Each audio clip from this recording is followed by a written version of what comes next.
Hello! Today we're going to make homemade ricotta cheese. And why not? It's actually really simple and you probably already have all of this sitting at home. You're going to need a half a gallon of milk. Make sure it's not ultra pasteurized. And the option of either a teaspoon of citric acid or a third of a cup of distilled white vinegar or a third of a cup of lemon juice. One or the other, not all three. Now, what I tend to do is use citric acid because I have it on hand, but you can use any one of these three, okay? And then we have a little bit of salt that we put in to taste. You'll also notice that I have a strainer here. This is a purpose-made strainer. You can use butter muslin, you can use cheesecloth. I know in the old country where my parents came from, they actually used linen pillowcases. That's all the pillowcases were used for, but that's what they used. I'm not suggesting you use that. This, like I said, happens to be purpose-built. It comes out, it's easily used to strain. You can see the liquid would end up there. So you'll see how that works a little bit later on. So let's get started. Okay, so first step is to get our milk into our pot. So we're just going to pour in our quart of milk. And whenever you're heating up milk, you want to do it as gently as possible. This milk has just come out of the refrigerator.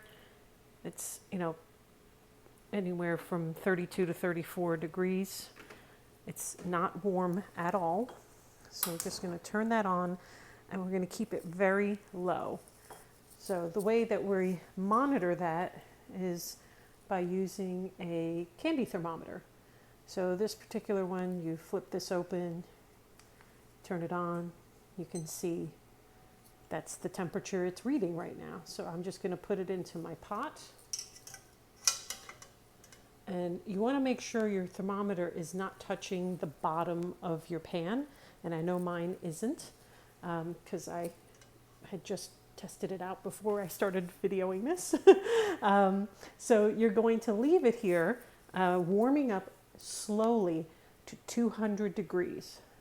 So this is one of those, set it up, make sure that it's set at a low flame or a low temperature if you have an electric stovetop, and let it come up to 200 degrees. So you're going to keep checking your thermometer as you go. No need to stir, and don't stir because you're going to get some of the milk's going to scald at the bottom of your pan no matter how low you do this, and you don't want to stir all of that up. Okay, so our milk has heated up to 200 degrees. We're going to take a teaspoon of citric acid. Doesn't matter if it's heaping. Okay, I'm going to put that in.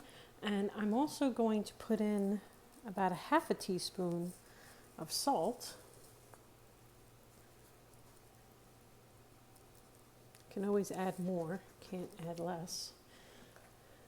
And now I'm going to stir without touching the bottom of the pan. See all that heat coming off.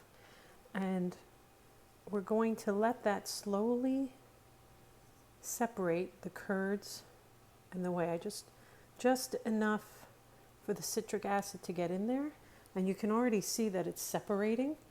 So we're going to leave this for about 10 to 15 minutes so that we can get all of our curds created. And that's, you can just see they're just going to start congealing. And then we're going to strain it. It's that simple. So we're going to come back in about 10 minutes or so. Okay, so our 10 minutes have passed. I have my strainer set up. If you're going to use cheesecloths or muslin, this would be the cheesecloth or the muslin. And you put it into your container, drape it out so that it's on the outside, and then carefully grab your curds and put them in to strain. Now, you can strain it for as long as you'd like. The longer you strain it, the more firm it will become. So again, you can remove the whey, and if you reserve the whey, you can add some back in. So it depends on whether you want something that's creamy or you want something that's a little more solid. Depending on the application, I like it for whether it's creamy or solid, more solid. It just kind of depends on how you're going to use it. So like for lasagna, I really do not want it runny. I want it to be a lot thicker. If I'm going to make a tart with it, I want it to be a little more spreadable. I don't want it to be very thick. So we're going to, I'm going to have it actually strain the whey away, all the way away, for about 10 minutes. And then we're just going to let it cool slightly and get it in the fridge. Okay, so I think you can see here when I lift this that it's draining out. You can save the whey and use that in your baking. I'm actually going to not reserve the whey this time because I have plenty in the fridge. And I'm just going to let this drain for about 10 minutes.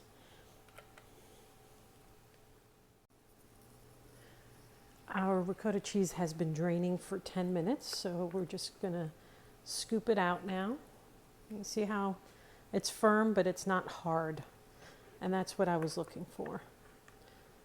And we're just going to put it into another container now and put it in the fridge for when we're ready to use it. You can eat this simply on toast. You can roll it up with deli meats.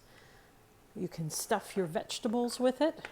And obviously you can make all of those Italian favorites that you might like ricotta, manicotti, or lasagna, or just toss it with pasta.